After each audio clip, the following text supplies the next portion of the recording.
Hi అండి, welcome back to my channel Telugu ma'am in Dubai. అందరూ బాగున్నారా అండి? ఈరోజు అయితే సింపుల్ గా పులిహోర ఎట్లా వేసుకోవాలని అయితే మీకు అయితే చూపిస్తాను. అయితే కాస్ట్ ఆఫ్ లివింగ్ అయితే మనం ఫ్యామిలీతో ఉండే వాళ్ళకి ఎంత కాస్ట్ ఎక్స్పెన్సెస్ వస్తాయి అనేసి ఎక్స్ప్లెయిన్ చేస్తాను. సో మీరు ఉండడానికి అయితే హౌస్ కావాలి. అది ఎంత చిన్న రూమ్ అయినా మీరు అపార్ట్మెంట్ లో 1 BHK తీసుకుంటే ఇంకా ఎక్స్పెన్సివ్ ఉంటుంది. ఒక చిన్న విల్లాలో ఒక షేరింగ్ రూమ్ తీసుకున్న విల్లాలో ఉంటే మీకు కొంచెం తక్కువ ఎక్స్పెన్సెస్ పడుతుంది. మినిమం 2000 వేసుకోండి. 2 BHK అట్లా మీరు అపార్ట్మెంట్ లో తీసుకుంటే ఇంకెక్కువనే పడుతుంది. మీకు మంత్లీ 3000 ఎబోనే. మనకి హౌస్ రెంట్ అన్నదే ఎక్కువ ఖర్చు. గ్రోసరీస్ వచ్చి మంత్లీ మనకు 500 వేసుకోండి. 500 అంటే ఇండే 10,000 ఎబోన్ అవుతుంది. మనమైతే అన్ని కొనుక్కోవాల్సిందే. బియ్యం కాడ నుంచి ఆయిల్, వెజిటబుల్స్ పెట్టుకుంటే ఒక 500 వేసుకోండి గ్రోసరీ ఖర్చులు monthly. So water and electricity bill అయితే మీరు విల్లాలో కానీ షేరింగ్ లో కానీ ఉంటే మంత్లీ రూమ్ రెంట్ లోనే వాళ్ళు తీసేసుకుంటారు. మీరు సపరేట్ గా పేయాల్సిన అవసరం లేదు.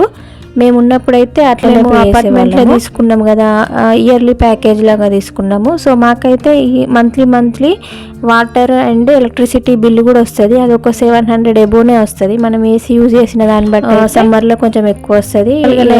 500 మినిమం అన్న మనం వాడుకున్న దాన్ని బట్టి వస్తుంది. మనం ఇంకా తాగడానికి వాటర్ కావాలి, మినరల్ వాటర్. సో 200 వేసుకోండి మంత్లీ. గ్యాస్ బిల్ అండి, కొంతమందికి అయితే అపార్ట్మెంట్లో ఇప్పుడు బ్రాండ్ న్యూ వస్తే మాత్రము గ్యాస్ కూడా కనెక్షన్ ఉంటుంది. మంత్లీ బిల్ వేస్తారు, గ్యాస్ బిల్లు. మాకైతే అట్లా లేదు, మేము సిలిండర్ కొనుక్కున్నాము. సో అది ఒక 2 monthsకి ఒకసారి అయితే ఫిల్ చేయించుకోవాల్సి వస్తుంది.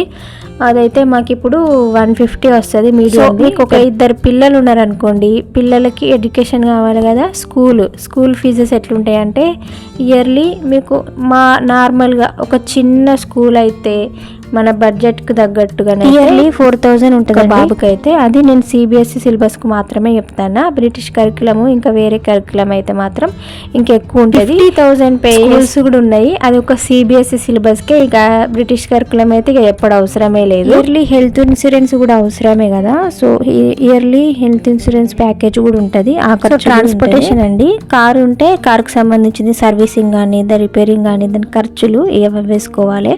ఇక మీరు ఆర్టీసీ అయితే మెట్రో కానీ ఆర్టీసీ అయితే నోన్ కార్డు బ్యాలెన్స్ వేయించుకోవాలి కదా, అవి మంత్లీ ఖర్చులు అవి వేసుకోండి. అదొక 100 ఎబోనే పడుతుంది. పిల్లలు ఉంటే ఇంకా షాపింగ్స్ అని అదని ఇదని వీక్లీ బయటకు వెళ్తే ఏదో ఒకటి కొంటూనే ఉంటారు. టాయ్స్ అని అదని ఇదని, మనకు కూడా క్లాత్స్ కొనడం కానీ. సో అవి ఆ ఖర్చులు. ఇయర్లీ ఇండియాకి వెళ్ళాలి కదా, ఇండియాకి టికెట్స్ బుక్ చేసుకోవాలి కదా. సో మనం వీక్లీ సండే సినిమాస్కి వెళ్ళినా కూడా, లేకపోతే బయట ఫుడ్ తినాలనుకున్న పిజ్జా, KFC ఇట్లా నార్మల్ మిగతా ఖర్చులు. సో ఇవన్నీ మన ఎక్స్పెన్సెస్. ఫ్యామిలీతో ఉండే వాళ్ళు, పిల్లల ఎడ్యుకేషన్ ఇక్కడ ఉండే వాళ్ళకైతే అవుతుందండి లైఫ్ స్టైల్. వీడియో నచ్చినట్లయితే సబ్స్క్రైబ్.